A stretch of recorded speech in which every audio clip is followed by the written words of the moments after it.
Bueno, antes de empezar, quisiéramos quizás presentarnos y presentarte también como el espacio, porque creo que de manera formal nunca hemos podido quizás eh, compartir de qué se trata un poco esto como del Círculo Reus, para que tú estés al tanto, y luego quizás como un pequeño resumen de qué es lo que queremos hacer hoy, o qué es lo que pretendemos como conversar. Bueno, con quien hablabas recién es Sebastián Olivares, que él eh, es psicólogo. Bueno, los tres que estamos acá somos psicólogos. Seba estudió en la Universidad Austral en Puerto Montt. La Melissa también. Meli, Sí, también. Sí, igual. sí, también. Bueno, y yo también. Hace un tiempo ya salimos de la universidad, por lo menos con Seba, que conozco un poco más, a la Melissa no tanto. Y con el andar del tiempo, bueno, nos desempeñamos como psicólogos y decidimos formar precisamente en Osorno un grupo de estudio primero. Un grupo de estudio que pueda como hacer algunas lecturas sobre los textos de Freud con algunos chicos de la Universidad de los Lagos, que ahora ya no están, pero que han ido como rotando en otros espacios y todo.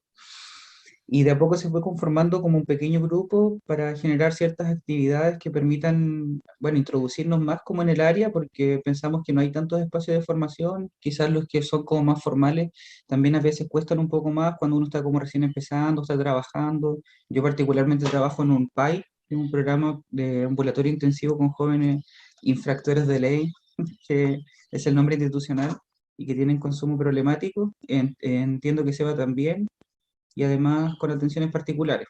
Y la Melissa, ella Yo está, solo atención particular, sí, en eso estoy ahora.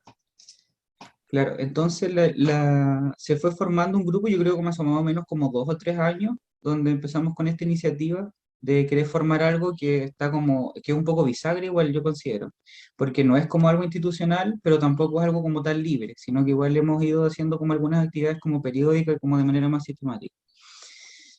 Y en ese contexto hemos desarrollado algunas entrevistas ya antes con los profesores que quizás conocemos un poco más. Por ejemplo, el profesor José Cabrera o el profesor Daniel, y también intercalando esas entrevistas con otras instancias como de diálogo con artistas locales.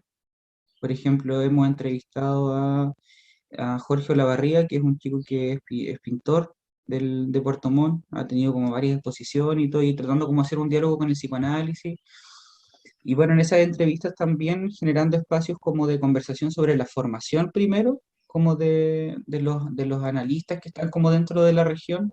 Por ejemplo, con el profesor José Cabrera hablábamos un poco sobre estos intereses, primero como en la psicología, después cómo decantó eso en el psicoanálisis, como darle un espacio a eso primero, porque nuestra intención igual es como que estas entrevistas las grabamos y después las editamos para poder como soltarlas en algunas redes sociales que tenemos, para que puedan como llegar a un público como amplio, no solamente psicólogos o personas que están interesadas en el psicoanálisis, igual con un enfoque de poder como abrir esto que supuestamente es el psicoanálisis, que igual es como un poco encerrado, que no se sabe muy bien qué es, a veces como que resulta un poco oscuro, es como para que se pueda como ampliar un poco más. Entonces, en ese sentido, nos interesa como que en una primera parte de la entrevista poder conversar un poco sobre tu formación, quizás como los primeros años de formación, entendemos como psicóloga, después cómo va ampliando como esta motivación por el psicoanálisis y yendo hacia los trabajos más específicos, desarrollos como académicos que has podido realizar en el último tiempo. Y hablar como específicamente en una segunda parte como de estos conceptos que has ido trabajando que quizás tienen que ver con el trauma, el duelo, la memoria, que nos parece como interesante también como de poder conocer, que tú mismo nos lo puedas explicar. Así que dicho eso, como de manera bien resumida, quizás empezar por ahí, como por tu formación, cuál es tu formación, quizás como más desde el principio como, como psicóloga, quizás después cómo se une eso con el psicoanálisis. Eh, yo creo que podríamos comenzar por ahí, por esa pregunta. Como lo inicial, Fedra, lo que te interesó en este inicio de tu profesión que llevas ahora, de tu formación igual como analista. ¿Qué pasó como en estos tiempos originarios de qué llamó la atención en esas instancias. Bueno, primero que todo les cuento, yo soy argentina. En Argentina la psicología casi que es psicoanálisis. No, esa distinción que hacen ustedes de primero psicología y después psicoanálisis, para mí no fue así. En mi historia no fue así. Bendita Argentina. Yo primero tenía una tía que era psicóloga, que había trabajado en la época de la antipsiquiatría, en la externalización de pacientes psiquiátricos en un hospital y que tenía su consulta donde trabajaba desde el psicoanálisis. Y bueno, el psicoanálisis me era cercano, no sé, mi abuelo que era médico general de un pueblo, leía Freud cuando yo era chiquita, o sea, el psicoanálisis estuvo cuando mi tía todavía estudiaba, o tal vez antes de que mi tía estudiara, no sé. Yo tengo textos de mi abuelo que son, y tengo mis obras de Freud que eran de mi tía. Qué bonito. En mi familia el psicoanálisis estuvo siempre dando vueltas, y cuando yo era chica quería ser antropóloga, no psicóloga. Y llegué a la psicología en la ciudad donde yo crecí, que es Córdoba. En esa época no existía la carrera de antropología, ahora sí. Y llegué a la psicología por la relación del psicoanálisis con la antropología. Estando en el colegio todavía, siendo muy joven para entenderlo, no sé qué habré entendido, leía los textos antropológicos de Freud, como El malestar en la cultura, El porvenir de una ilusión.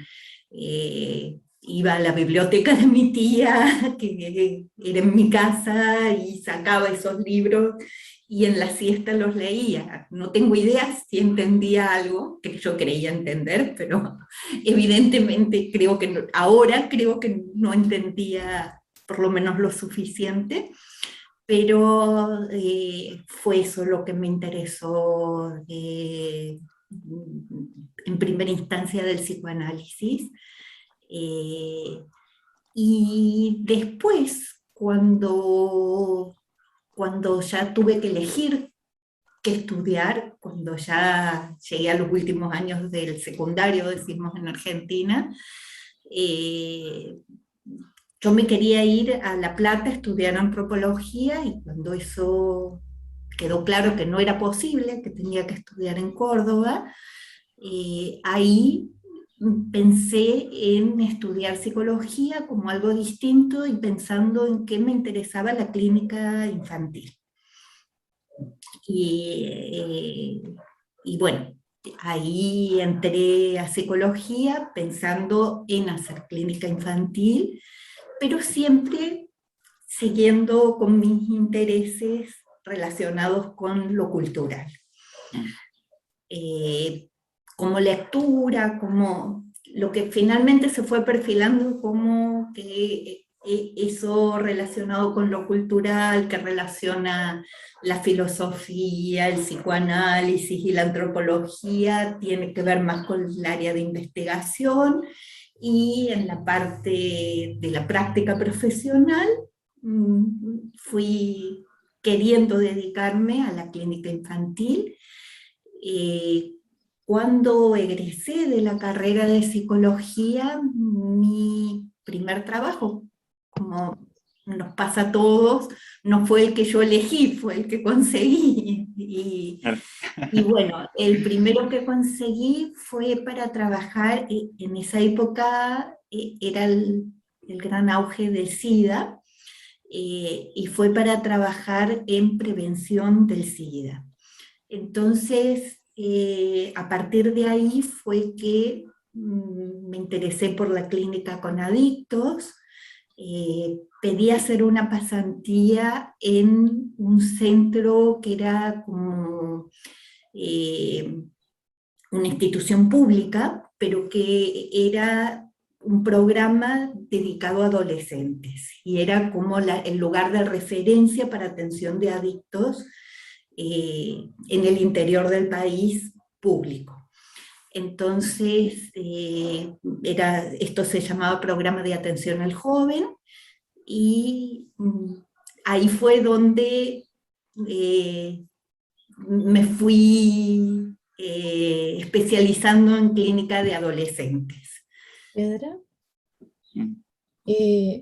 bueno, igual es un poco, bueno, sabido o comentado, o quizás no es tan así. Le consultaba a propósito del trabajo, digamos, en el área pública, porque allá en Argentina el psicoanálisis parece que sí entra en ese campo. Eso es algo que a mí me ha llamado mucho la atención. Lo he escuchado de algunos colegas que han podido ir a Argentina y de cómo allá existen, digamos, una implicancia y un trabajo psicoanalítico en lo público que acá en Chile no existe, o es más que no existir, es un poco impensado, ¿cierto? El dominio lo tienen otras corrientes. Y me parece interesante igual preguntarte de eso, cómo se emplea eso, o cómo, digamos, cómo tú ves eso, tu trabajo en lo público desde el psicoanálisis. Bueno, yo les cuento, en la época en que yo empecé a trabajar en Argentina, yo estuve pocos años trabajando en Argentina, después me vine a Chile siendo muy joven, pero en los años que yo trabajaba en Argentina, los hospitales públicos eran casi netamente psicoanalíticos. Yo, por lo menos en la ciudad de Córdoba, que es la ciudad donde yo vivía, que no tuviera orientación psicoanalítica era un solo servicio que tenía una orientación más existencialista, que trabajaba con temas de cáncer, y era el único servicio. En el programa de atención al joven éramos un equipo que, bueno, oscilaba en la cantidad de gente, pasaban pasantes, porque yo ahí pedí una pasantía, pero finalmente me quedé, hasta que me volví, hasta que me vine a vivir a Chile, estuve varios años trabajando en el programa de atención al joven, y ahí pasábamos, no sé, entre 15 a 30 personas, a veces habían más, a veces habían menos, de los cuales sistémicos habían dos, una trabajadora social y una psicóloga. Los demás, todos teníamos formación psicoanalítica. Habían lacanianos, habían gente que trabajaba con terapia psicoanalítica familiar, pero desde la teoría vincular. Había gente con formación que se formaba en la IPA, con formación ortodoxa, pero todos, digamos la mayoría, inclusive psicopedagogas, trabajadoras sociales, bueno, todos tenían formación, o la mayoría teníamos formación analítica, y trabajábamos con supervisiones, con presentación de casos. Los viernes era un día destinado al trabajo de casos, a la reflexión. La institución pública en Argentina es un espacio de mucha formación y de mucho aprendizaje. Es muy distinta a la exigencia de resultados numéricos de acá de Chile. Allá hay mucho más espacio, o por lo menos yo estoy hablando de la década de los 90, hace muchos años. No puedo decir que ahora sea igual en Argentina, pero sí estoy segura que no solamente en Argentina, sino que en Uruguay, en Brasil, en Francia, en la institución pública prima el psicoanálisis, aunque todos dicen que eso está decayendo. Sin embargo, aunque esté decayendo, aunque sea menos tal vez que en la época en que yo trabajé allá, sigue existiendo. Claro, hay un nicho ahí bien establecido. Federa, ¿y qué pasó ahí en ese cambio estructural, cultural, ¿cierto? De cómo se ve en Argentina después de llegar a Chile y ver que las cosas funcionan de una manera distintiva. ¿Qué pasó contigo en ese momento? ¿Hubo una especie como de choque o te sentiste como una extrañeza porque igual salir como de ese momento donde es como el espacio de salud pública como formación, como una instancia de aprendizaje, ¿cierto? Llegar acá, como bien lo decías, como algo más numérico, Un país de algo más indicadores. centrado, claro, de indicadores, de resultados. Sí. Y, ¿qué pasó contigo en ese choque ahí? Bueno, pasó que fui probando distintas alternativas. Trabajé cuando recién llegué, primero en un COSAM, después en una unidad de drogas cuando recién se abrieron, en el año 95. Después,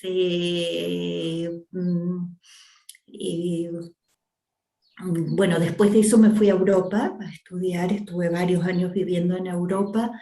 Cuando volví, trabajé en el CONACE, pero haciendo supervisión, y igual yo tenía una idea muy distinta de lo que eran las supervisiones.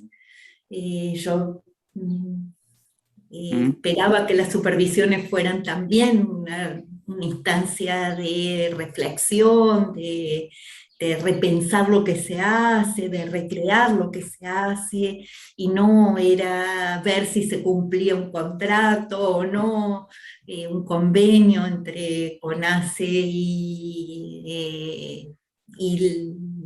las distintas unidades que tenían ese convenio. Y bueno, como que fui encontrando que en la academia, en la universidad, podía tener un espacio, como paralelamente siempre había estado ligada a la universidad, me fui desligando de lo público y me fui quedando más con la universidad, y además también me fui formando más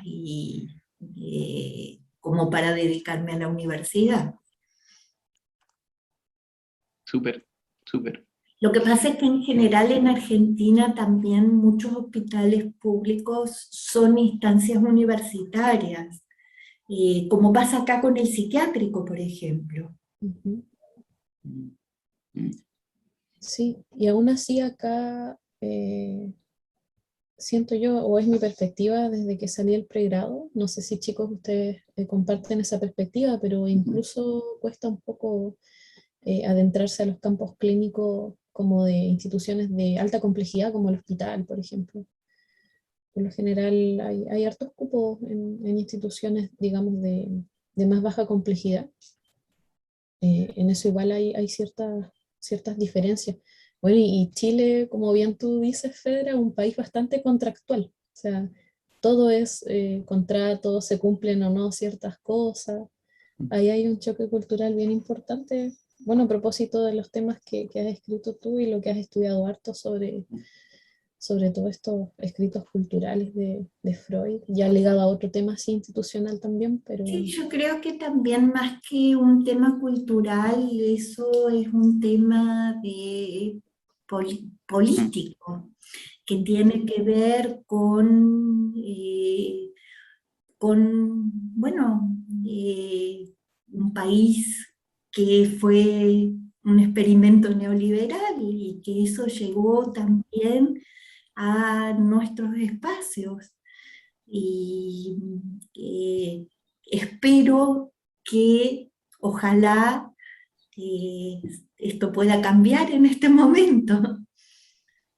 Esperamos todos. Interesante eso, es igual que comenta Fedra, porque yo creo que igual aprovechando la instancia para socializarlo o poner en común como esas dificultades que uno saliendo de la universidad muchas veces cuando logra captar una idea respecto como de que los espacios de trabajo puedan ser espacios de reflexión, de comprensión, y muchas veces esos espacios son incluso como cuando uno se proponen, son como mal mirados, como no vamos a perder el tiempo haciendo eso, entrégame el documento, pásame el informe, un informe que ni siquiera se mira. Entonces, son como las condiciones materiales de que, claro, que el modelo ha como llevado a profundizar en que a veces nos vemos nosotros también envueltos y es difícil también resistir de cierta forma, porque hay como cuestiones muy mínimas que uno puede hacer, pero se encuentra como cada vez con condicionantes que son estructurales, son difíciles, que yo creo que no hemos visto como cada uno en nuestro espacio. Y a propósito de eso, yo creo que también nace este pequeño entusiasmo por el círculo para poder hacer cosas distintas también, por ejemplo, como, Espacio para sublimar. Claro, Ya que no podemos en el trabajo. claro. claro, el trabajo debiese ser ese espacio, pero a veces no lo es y es difícil igual porque son condiciones materiales que pesan, como que son súper grandes, que cuando se intenta hacer algo se vuelve un poco lo mismo. Y en ese sentido yo quería preguntar respecto de los espacios que sí hay, o de los espacios que sí se pueden como visualizar respecto como de, específicamente quizá en el psicoanálisis, porque al parecer como que llevas un tiempo en Chile, me imagino que conoces algunas de las instituciones que puedan formar analistas, quizás cuál es tu opinión o el comentario que puedes como hacer respecto de eso, si es que hay espacios de formación suficientes. Por ejemplo, nosotros también estamos como unidos a un territorio acá, por ejemplo, somos del sur. Entonces, a veces es difícil pensar en una formación tan específica como esta todavía en Chile, todavía en Chile es muy específica, muy como rebuscada incluso. Entonces, existen como iniciativas, por ejemplo, como el Magíster de Puerto Montt, pero que tampoco es netamente un espacio de formación de analistas o de gente que se quiera formar en psicoanálisis. Entonces, ¿qué piensas quizás de esos espacios que están? Si es que son suficientes, cómo imaginar otros espacios, no tanto en el sentido de gestión, a propósito de lo que estamos hablando, sino en el sentido de por dónde quizás pueden abrirse líneas, si es que es posible, cómo pensar un espacio quizás en ese sentido. La verdad es que yo no he estado muy vinculada a los espacios psicoanalíticos chilenos. He estado bastante poco vinculada. Hay espacios, bueno, fundamentalmente en Santiago, como el ISPA, estas instituciones que son las tradicionales de formación psicoanalítica o que se abrieron de esas mismas tradicionales. En el sur, con Daniel, con José, intentamos abrir algo, pero bueno, entre la pandemia y otras cosas no continuamos. Eh, pero lo que sí creo que es importante distinguir, una cosa es la formación académica en psicoanálisis, que uno puede hacer en un magíster, en un doctorado, y otra cosa es la formación como psicoanalista mismo, que pasa fundamentalmente por el propio análisis, por las supervisiones y por, bueno, formaciones vinculadas tal vez a grupos de estudio o a este tipo de instituciones que tradicionalmente forman analistas.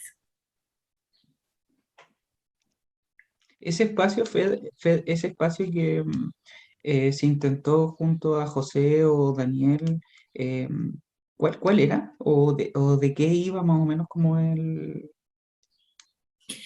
En realidad abrimos un espacio en donde era una consulta, pero que también pensábamos hacer eh, algunas actividades formativas, como cursos. eh, Iba a ser un espacio formativo, pero no alcanzamos a hacer realmente muchas actividades. Propusimos alguna, eh, pero no, justo cuando empezamos con todo esto, vino el estallido social, después la pandemia, finalmente no continuamos. O sea, el espacio existe, como grupo seguimos relacionados, pero no hemos ofrecido ninguna cosa nueva. Tal vez El tendríamos que grupo, retomarlo en algún momento. ajá, el grupo que comenta, Asociación Freudiana del Sur.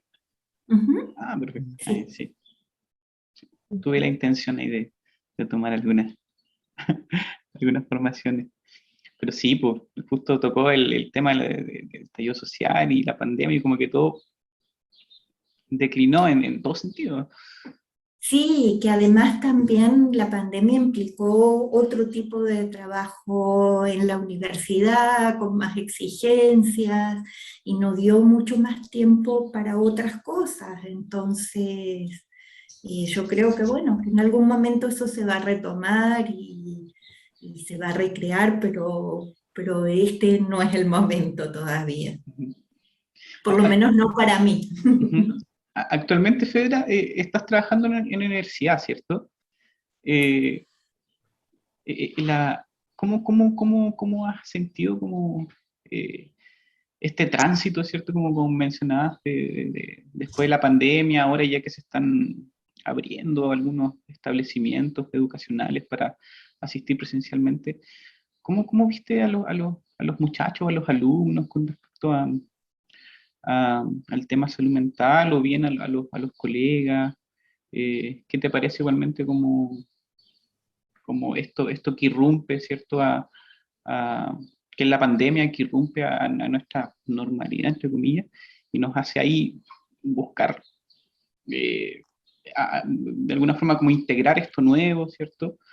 Para poder mantenerse ahí,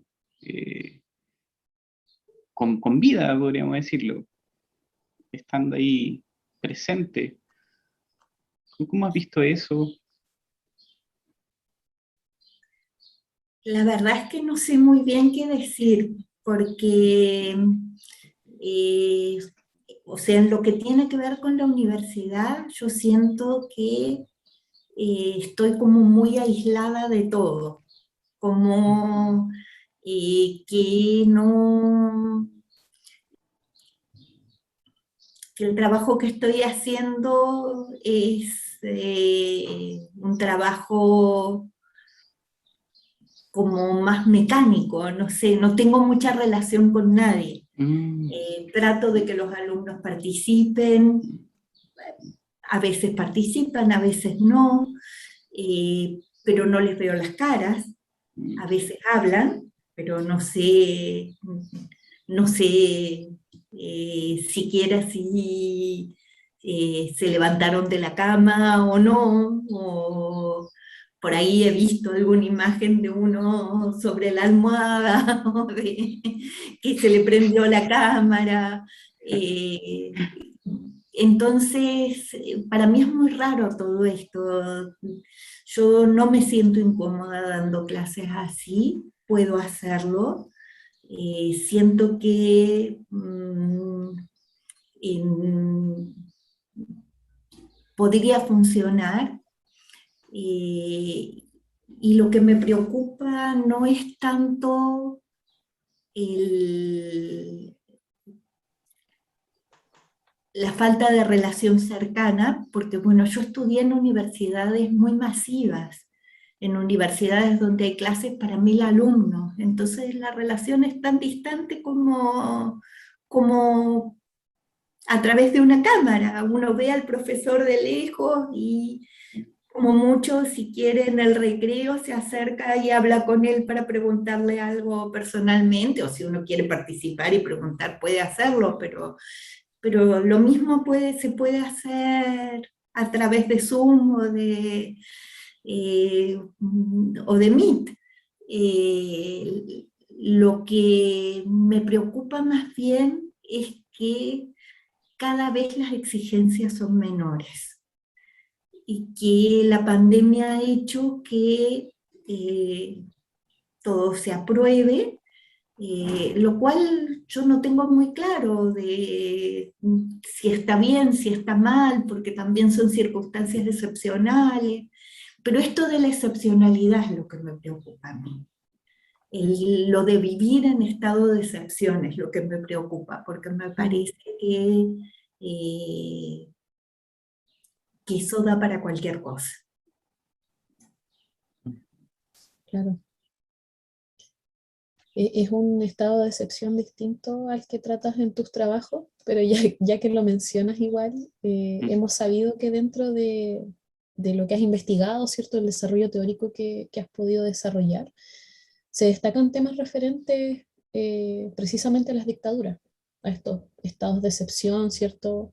Violencias radicales que irrumpen, temas referentes a la memoria, el duelo, y ligado al psicoanálisis en estos contextos de violación a derechos humanos.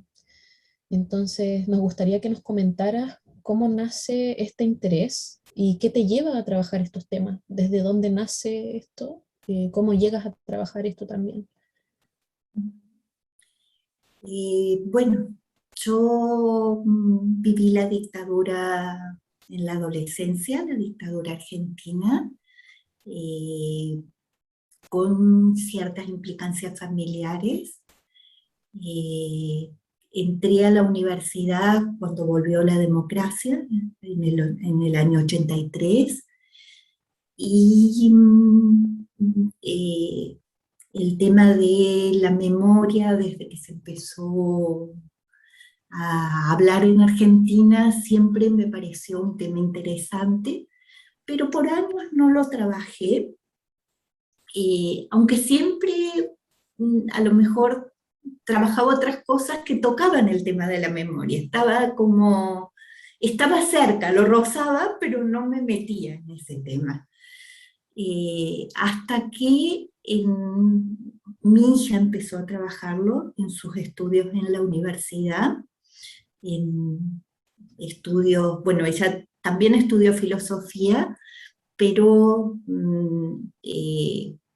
fue una licencia en Europa, que son tres años, y después se dedicó al cine, al audiovisual, y tanto en filosofía como en cine ella trabajó sobre memoria, sobre cine documental, la memoria chilena en el cine documental, y en algún momento,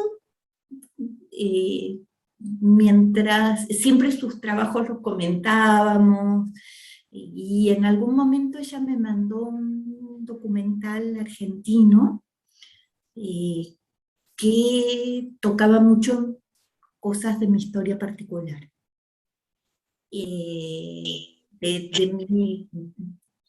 Tenía cosas, puntos similares a cosas que habían pasado en mi familia.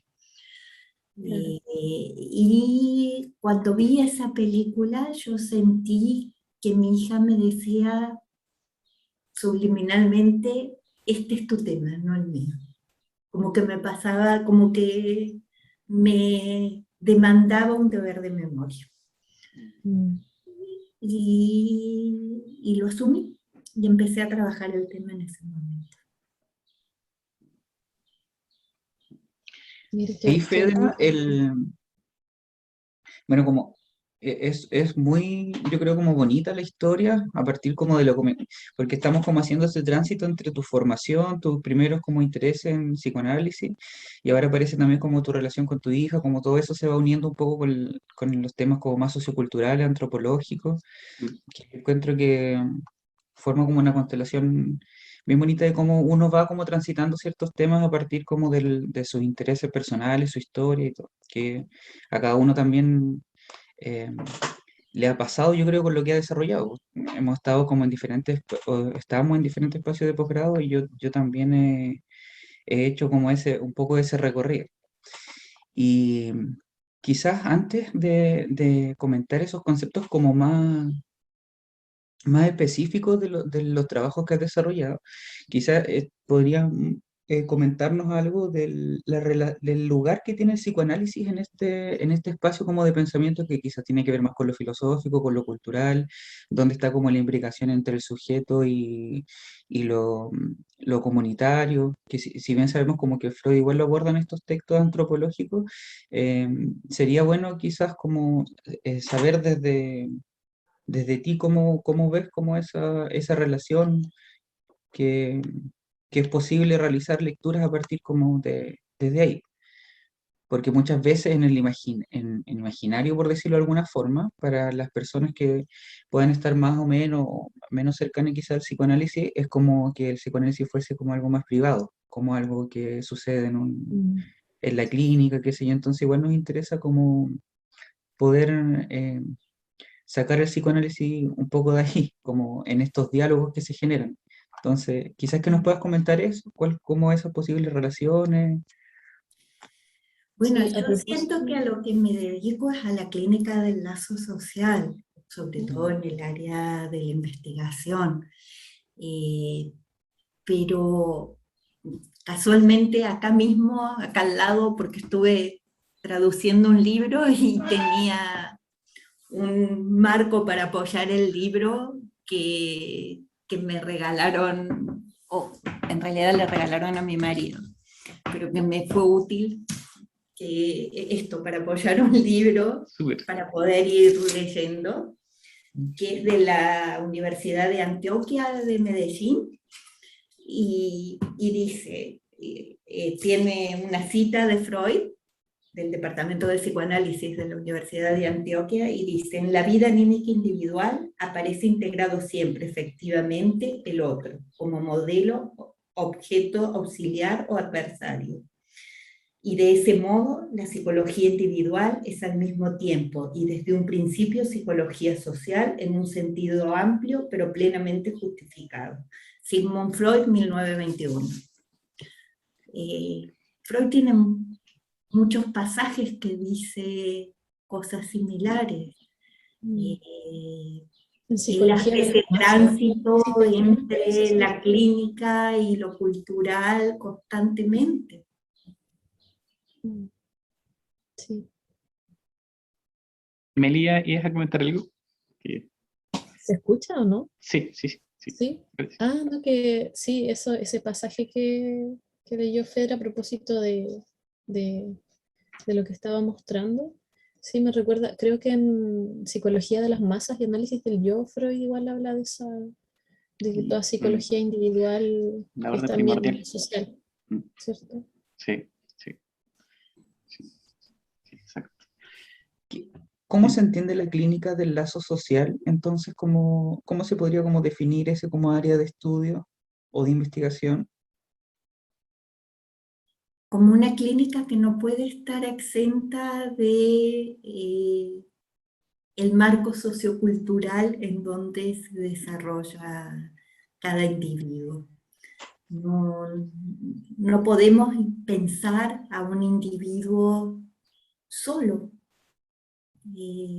Vivimos en un concepto, en un contexto, y es la subjetivación la que nos hace ser sujetos. Entonces siempre estamos sujetos a un otro.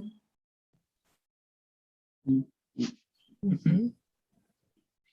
Recuerdo que una filósofa chilena planteaba que nosotros no somos individuos, sino que somos dividuos.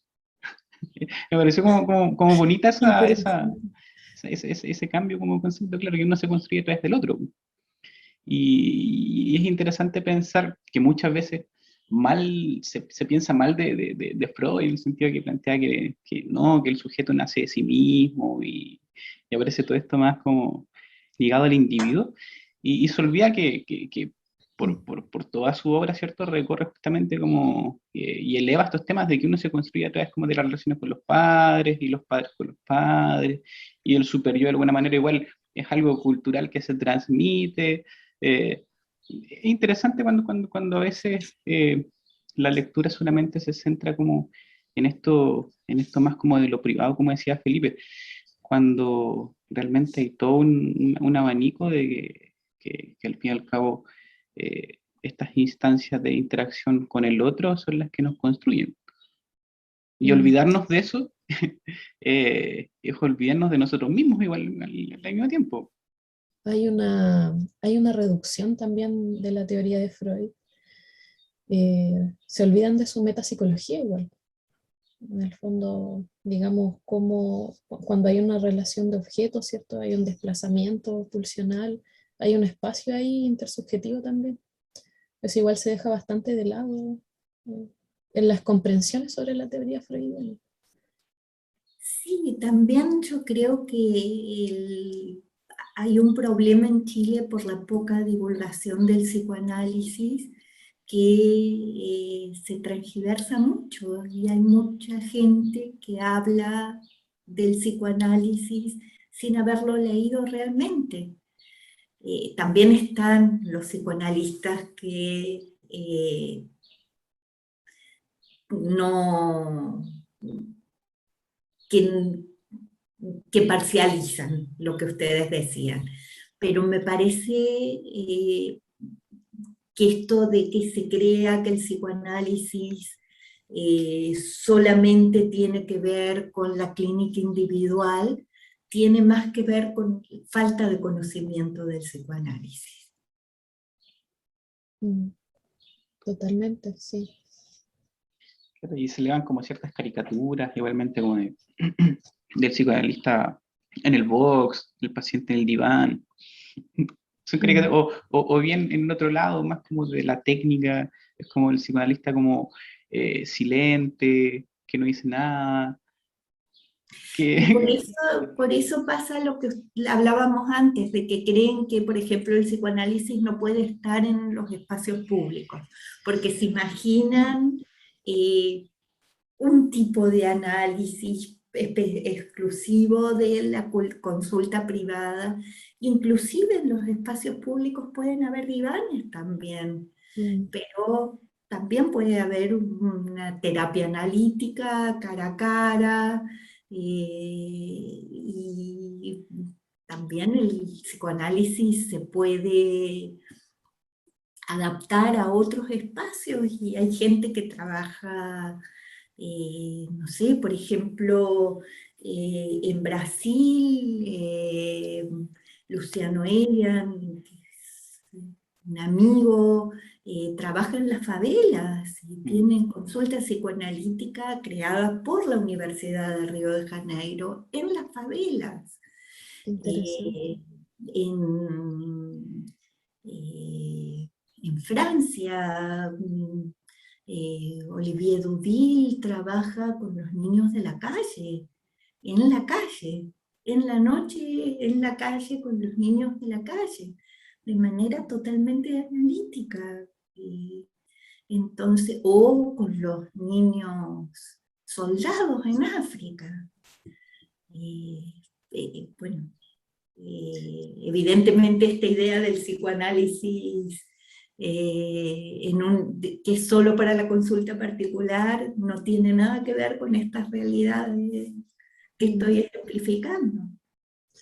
Bueno, igual en Chile podríamos reflexionar sin digamos, afirmar nada muy taxativo, pero sí abrir la reflexión de que en Chile precisamente si el estatuto del psicoanálisis es relacional, veremos que en Chile no se quiere saber de eso también. O sea, también podríamos pensar de que aquí en Chile hay un tema importante con la alteridad, con el reconocimiento del otro, en qué modo también se genera o se suscita ese reconocimiento.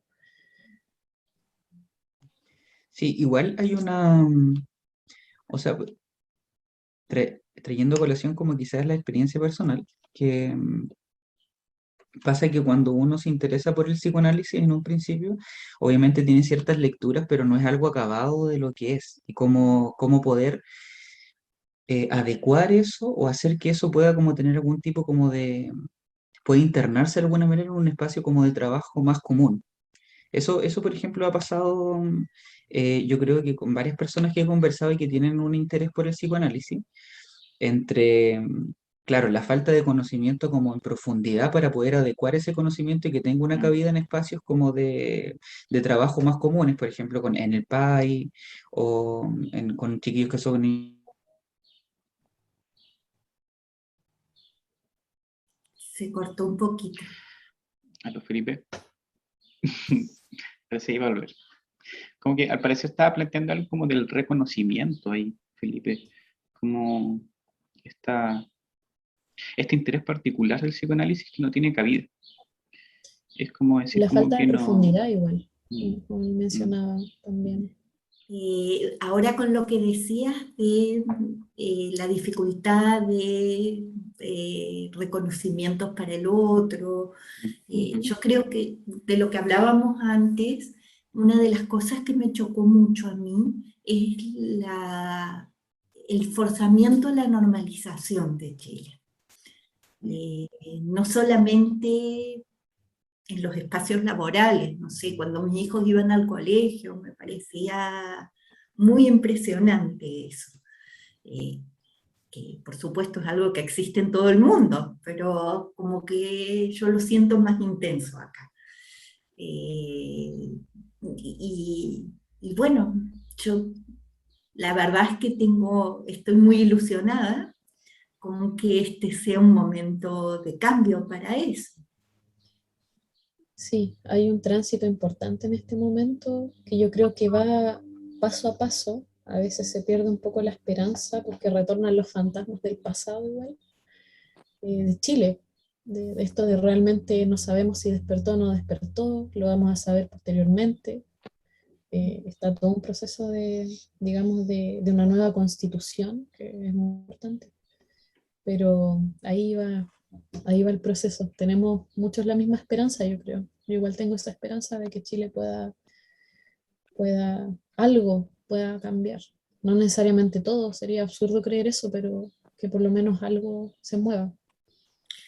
Sí, yo lo veo un poco como un parte, una ilusión, con el sentido de ilusión de Freud. Sí.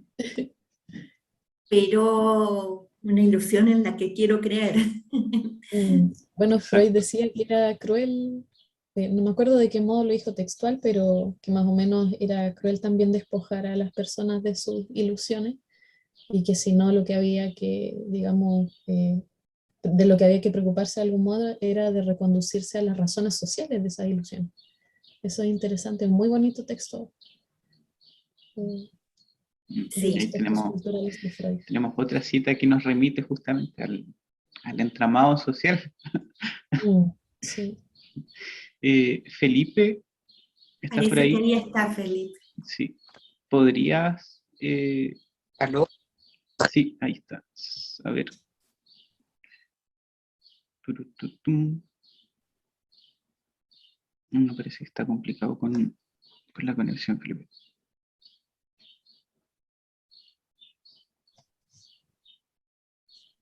¿Aló? Sí, Felipe, te Hola. escuchamos ahora. Ahora sí, te escuchamos. Me perdí completamente de la conversación porque me caí, pero Pero te estábamos esperando que terminaras la idea. sí, y escucho un poco mal también, así que voy a ver cómo lo soluciono y luego vuelvo a la entrevista. Bueno, Ya, ok. Ok, está bien. Bueno, el tema del internet es complejo en todo Sí. sentido. sí, sí, pasa mucho. Irrumpe ahí, pero Ujú. yo cuando trabajo en terapia online, o igual cuando me analizo en terapia online, a veces como que queda como esto medio fracturado y aparece algo más allá de lo que uno puede como mediar, pues algo que no podemos hacer nada. Sí, Mm, Sí, es algo que no podemos realmente hacer mucho más. sí, exacto. sí. Y para Bueno, colmo no se puede analizar, interpretar. Mm. Yo No, está, claro, cómo se toma eso se puede analizar, pero exacto, exacto. Estaba recordando que hace poco, o sea, no recuerdo si el año pasado o principio de este año, en la ICHPA hicieron como una especie de seminarios con respecto al teleanálisis, que se llama ahora. Bonito nombre, me pareció como interesante teleanálisis. Y plantea justamente que como muchas veces se realiza, ¿cierto? El análisis en las casas de uno, irrumpe algo.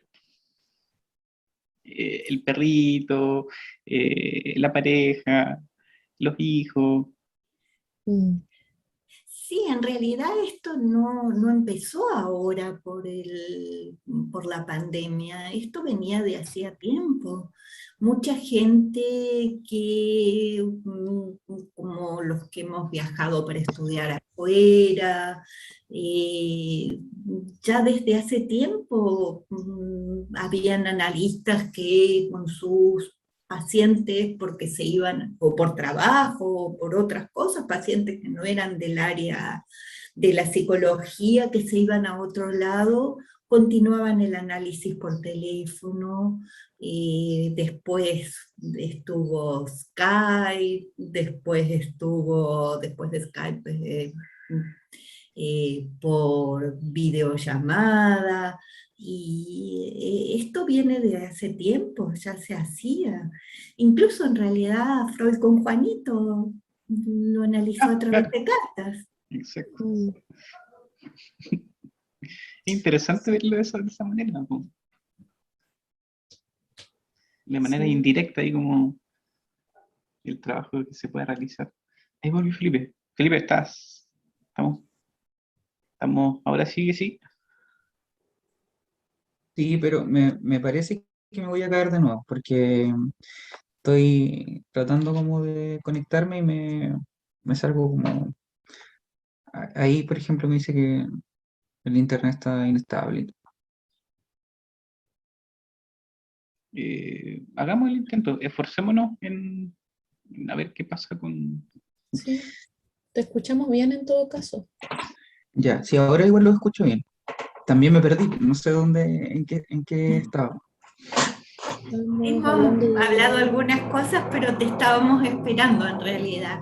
sí, estamos hablando de la clínica del lazo social, ¿recuerdas?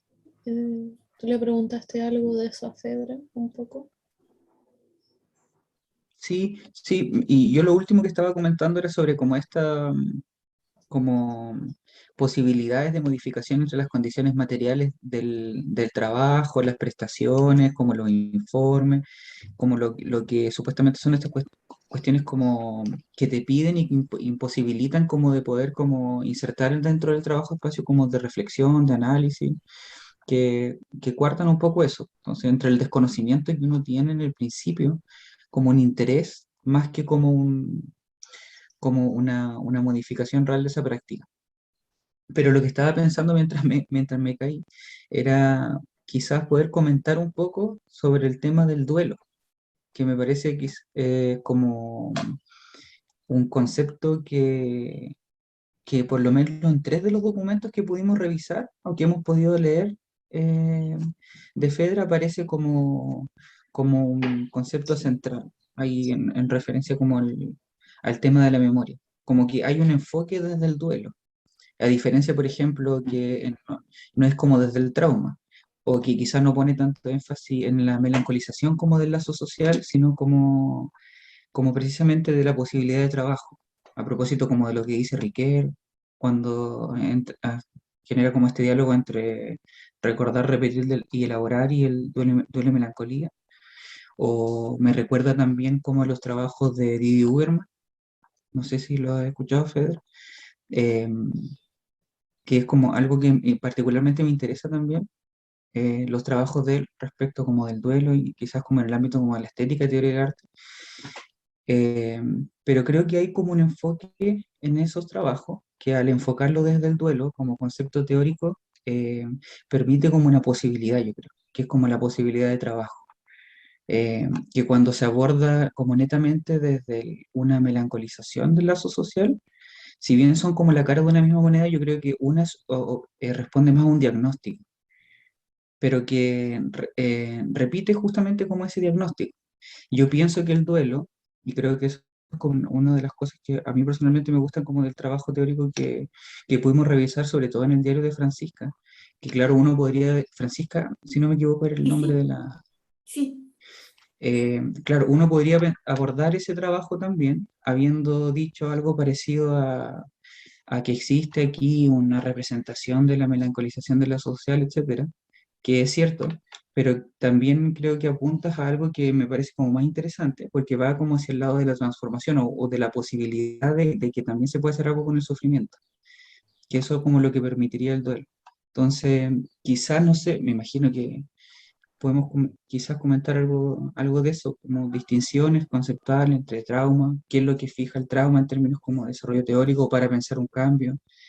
Ahí hay otras reflexiones, y esto último quizás como de Nelly Richard o Federico Galende, que apuntan como en ese sentido también, en el sentido como esto de la postdictadura, como la misma palabra trae como una carga melancólica en sí misma, de como que es algo que viene después de la dictadura, pero sigue estando como un señalamiento al pasado que no permite como generar un real como ejercicio democrático. Entonces como que hay hartas reflexiones que me parece que van como en una misma constelación entre lo que tú intentas como quizás realizar y lo que hacen estos autores. A mí por lo menos me parece como algo similar.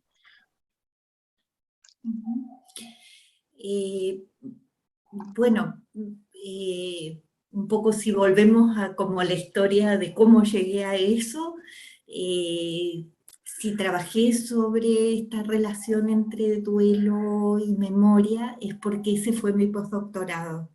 El postdoctorado era sobre duelo y memoria. Y justamente en el proyecto que presenté a CONICYT para hacer el postdoctorado, me baso en Ricoeur, en esto que tú dices, pero Ricoeur distingue también los duelos patológicos del duelo como proceso elaborativo, como trabajo de duelo, y relaciona estos duelos patológicos con los abusos de la memoria y del olvido.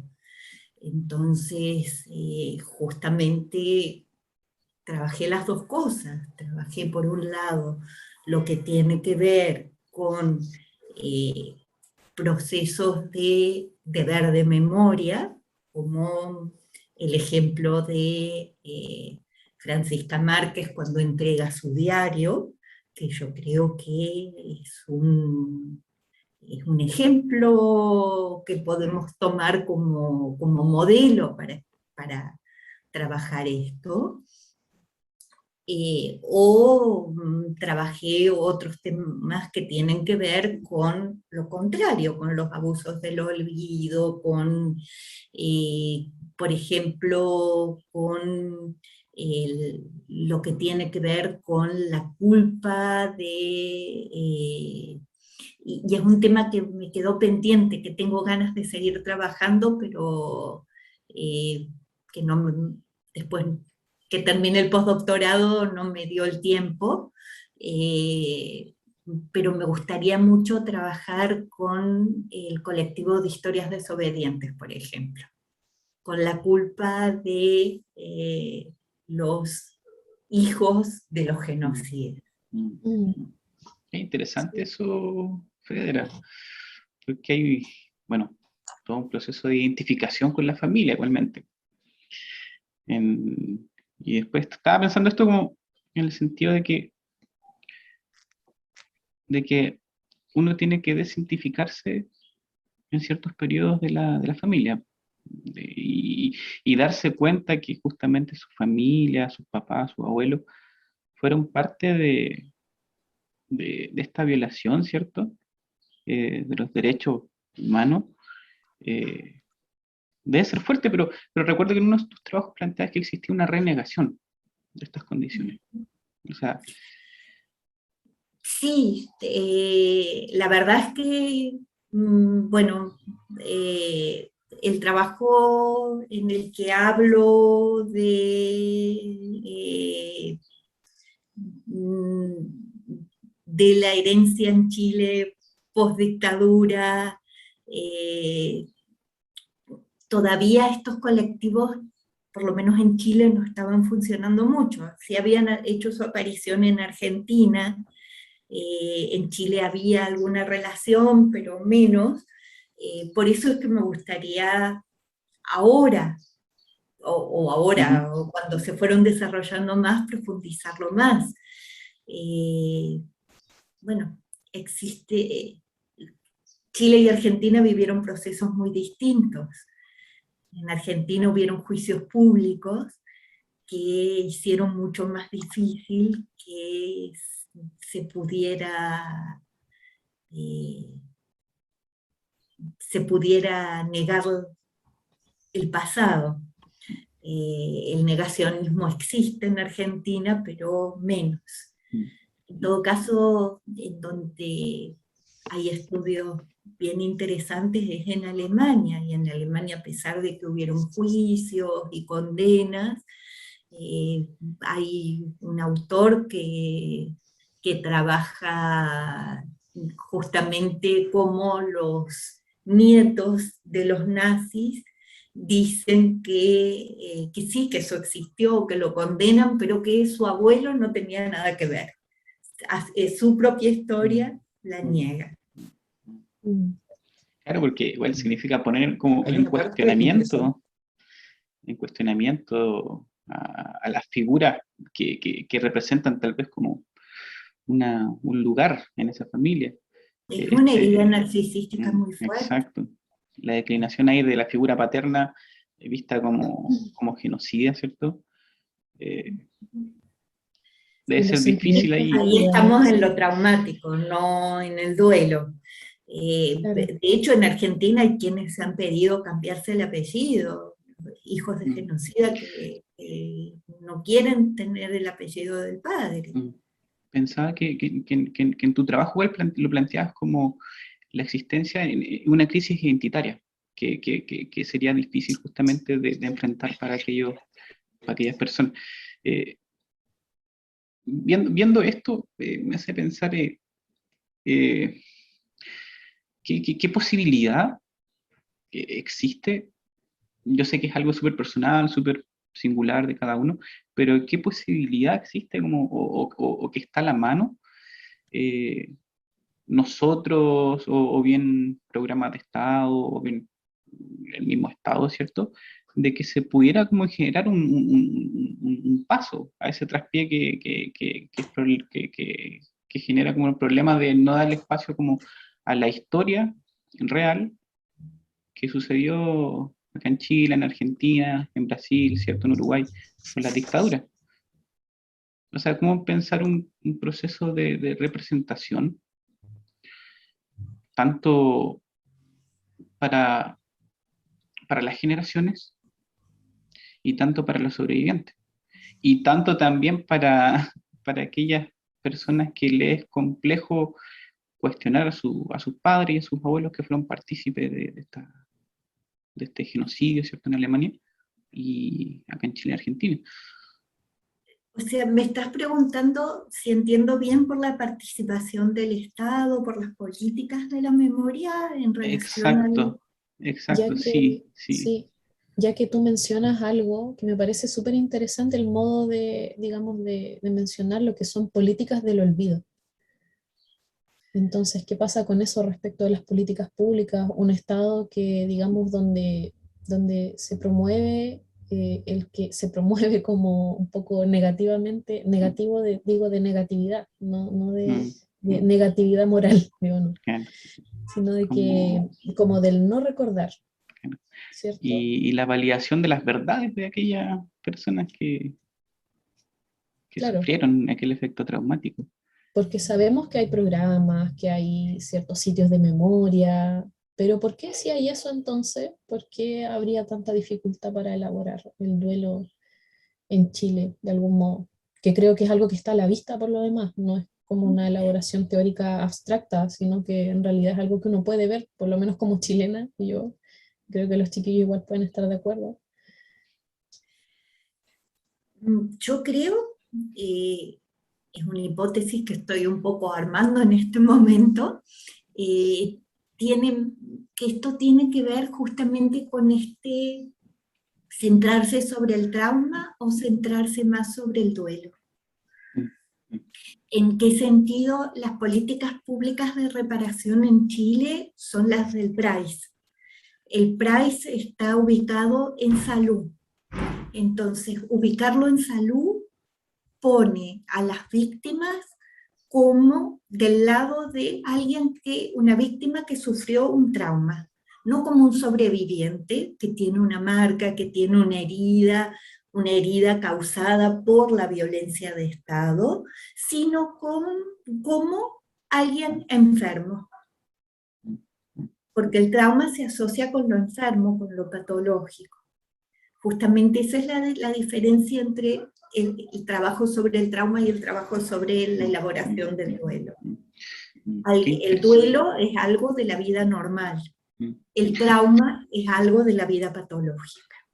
Estaba pensando, Federa, que claro, centrarse en el trauma es centrarse justamente en lo específico del trauma, no en la persona. Como que uno se olvida que detrás de eso hay un sujeto, hay un ser humano. Y muchas veces el diagnóstico, ¿cierto?, de esto opera como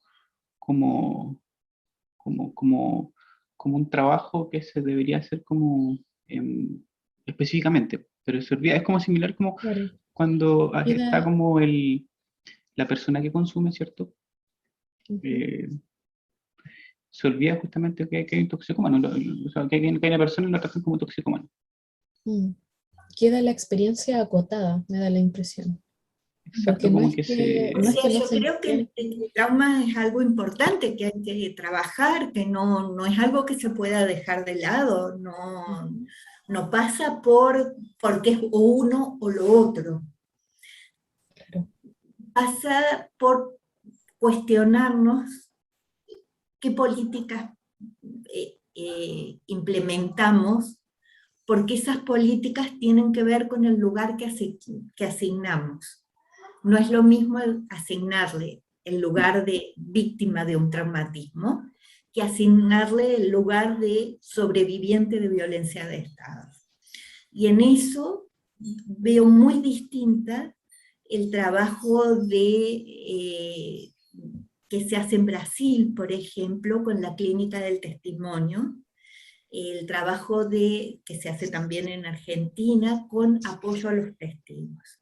Porque justamente, también el hecho en Argentina de que las megacausas, los juicios a los genocidas sean juicios públicos, que tengan que ser escuchados por todos, que se digan, por ejemplo, cuando fue el dictamen de la megacausa del Campo de la Ribera y de la Perla en Córdoba, yo estaba en Córdoba, el dictamen se dio de manera pública afuera del tribunal, estaba toda esa avenida llena de gente hasta que llegaba cerca de la ciudad universitaria, llegaba a la ciudad universitaria, lleno de estudiantes, de alumnos de colegios en donde hubieron desaparecidos, que hubieron desaparecidos en generaciones anteriores, pero esos alumnos estaban con rosas blancas, estaban las abuelas, había familias, mamás con sus hijos, distintos colectivos, estudiantes, todos escuchando allí. Pero además en los colegios se pasaba el dictamen por una pantalla. Los niños se suspendían las clases y ese día se pasaba el dictamen. Esa es una instancia de duelo público. Como un consenso.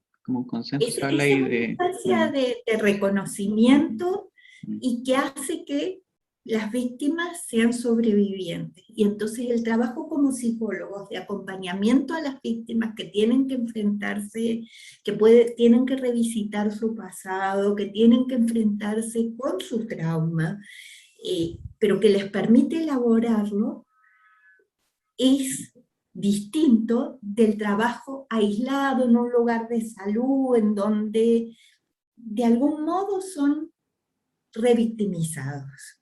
Hay una inscripción en lo social, me da la impresión, que se ejecuta, digamos.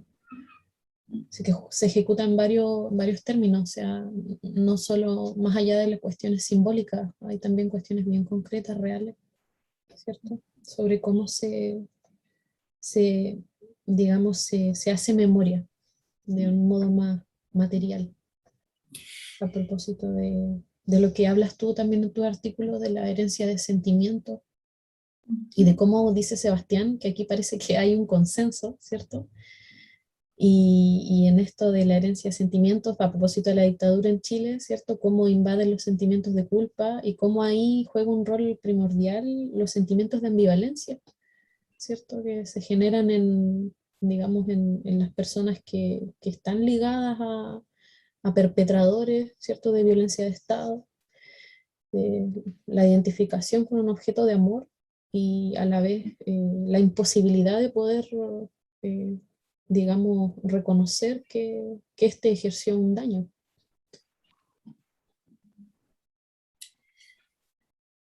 Sí, bueno, hay una autora que es Eva Weil que habla de la latencia de la memoria. Yo creo que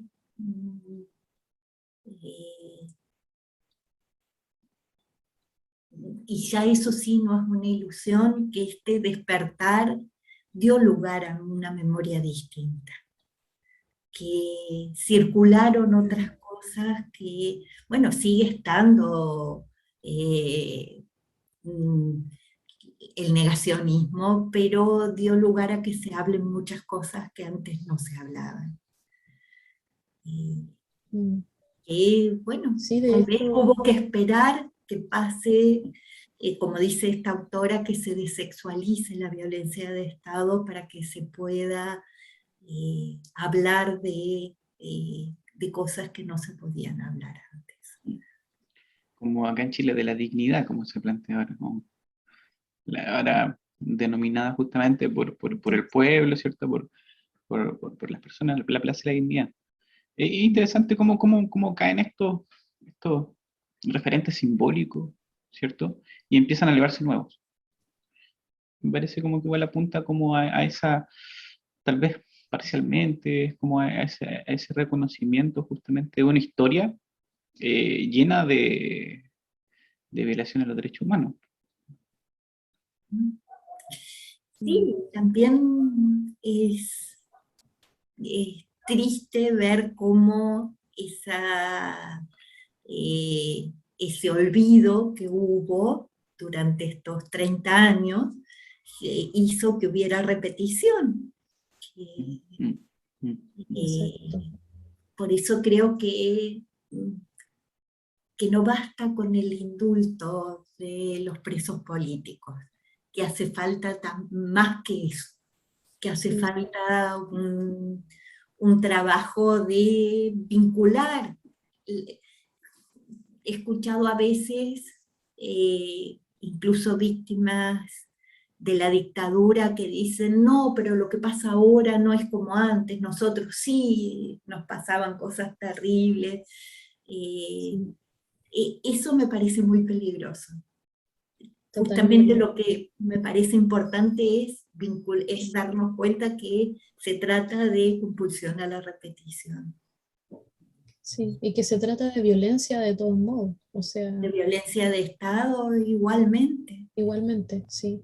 Es algo que a mí también comparto mucho esa opinión contigo, Fedra, porque me ha tocado a mí como noventera, como igual que Seba quizás que Felipe, recepcionar ese discurso de las personas de los 80.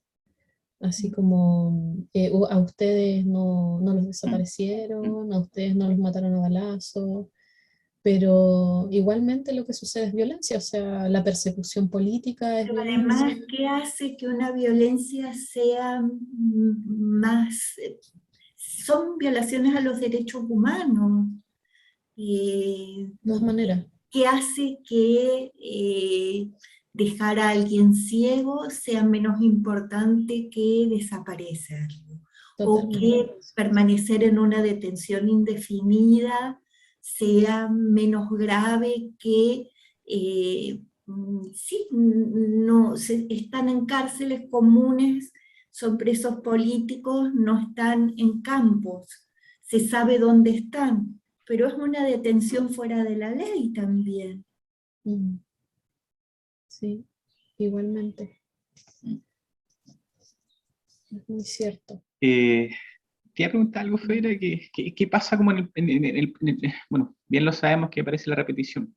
En el caso como si es que la verdad no llega al plano de la conciencia, lo referías tú en tu trabajo, que no pueda ser reconocido públicamente en un consenso, así como manifestabas allá en Córdoba, ¿cierto? Que estaban todos esperando esta resolución del caso. Y fue lindo porque hasta las escuelas dieron el puntapié inicial para que pudiesen asistir a esas instancias. O sea, no sé si están todos, como en todas partes también hay negacionistas. Mm. Es más difícil negar si hubieron políticas de juicios públicos en donde se comprobó la violencia de Estado. Pero lo de las escuelas también son políticas públicas. Es obligación hacerlo así. No, es una instancia que tiene un claro objetivo. Mm. Sí, acá en Chile todavía hay una particular preeminencia de la duda frente a esos hechos. Bueno, y no solo los que ya acontecieron en la dictadura, sino todos los que a raíz del estallido social también acontecieron. O sea, algunos candidatos presidenciales, cuando les preguntaban por lo, digamos, que políticas públicas en cuanto a reparación, políticas de reparación en cuanto a violación de derechos humanos, decían los jueces tendrán que ver si hubo o no hubo violación a los derechos humanos. Y eso me parece bastante, bueno, en la misma línea que hemos conversado, o sea, no se reconoce que hubo un daño, que hubo violación. Pero No en se todo habla de reparación tampoco, se habla así como de la ley tendrá que dirimir, ¿cierto? Pero en todo caso yo creo que es importante que sí, que sea así, que la ley dirima, que haya un juicio y una condena, y no hablar de perdón y reconciliación, sino un juicio y una condena, y que esa condena sancione públicamente qué fue lo que pasó, que no queden dudas. Y creo que en Chile hubo un cambio fundamental cuando el juez Garzón detuvo a Pinochet en Londres. Ahí hubo un cambio. Yo estaba en España en ese momento estudiando, y eran muy interesantes las discusiones que uno escuchaba de los chilenos, inclusive en España.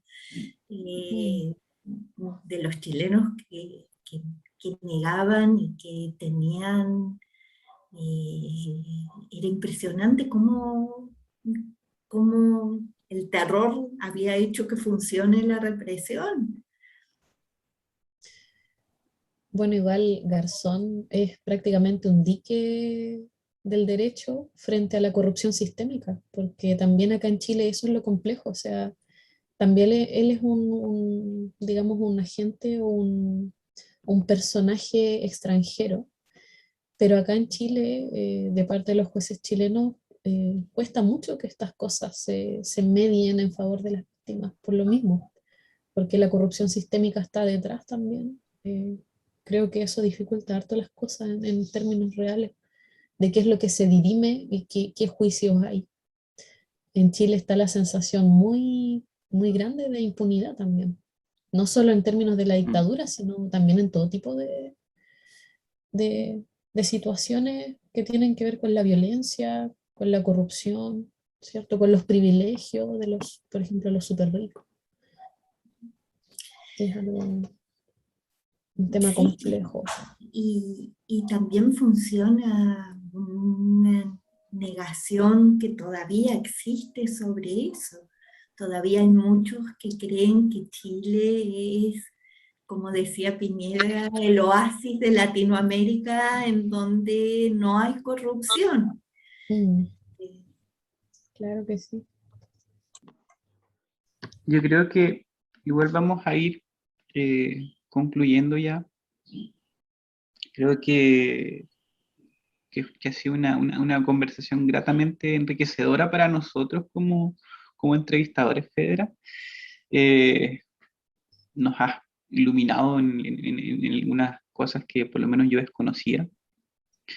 Y me parece que es sumamente importante poner en, en diálogo, ¿cierto? Todos estos conceptos que los plantea, pero lo mejor es que se coloca en relación justamente con una historia que suscita y con un dolor que es real, que es vivido por las personas, y ver cuáles son todas las complejidades igual que se enlazan en este trauma que por lo menos vivió la generación de nuestros padres, nuestros abuelos, pero igualmente recae en nosotros. Como bien tú decías, como esa memoria del deber, que me Mm. parece un concepto sumamente lindo de tener en consideración. Bueno, yo agradecido de que participaras y que aceptaras en esta entrevista. Eh, Igual creo ser la voz de los muchachos, porque hay más chicos que son participantes del Círculo Rebus. Melissa, igual que participó con nosotros, igual, muchas gracias. Estoy de Eh, invitada en este sí, momento. la Melissa está invitada. Y aquí llegó Felipe. Felipe, acá está, para que sea participe igualmente de la finalización de la entrevista. Eh, ¿Se escucha bien? Porque me saqué el audífono. Yo escucho Se bien. escucha bien. Ya, súper. Eh, Creo que estamos muy agradecidos nuevamente, Fedra, como te comentaba, de que estés con nosotros. Eh,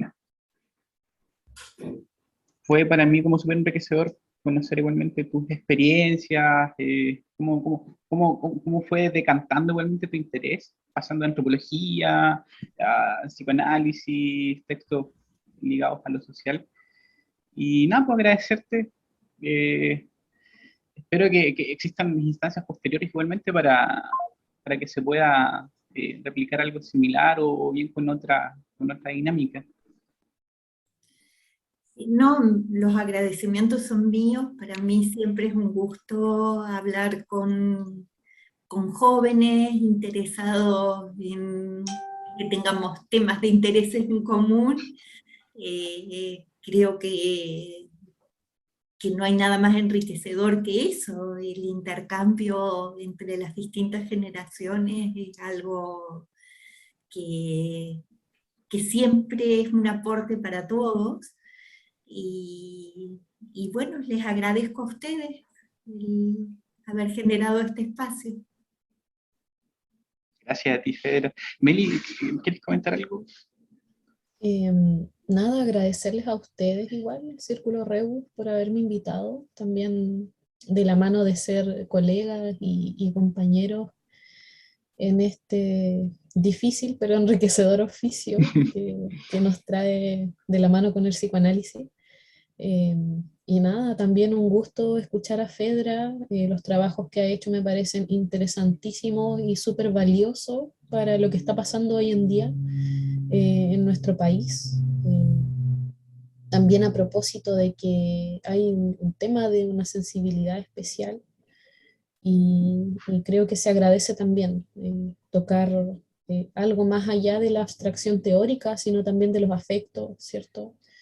De la posibilidad de memoria, creo que es algo que es muy valorable hoy por hoy.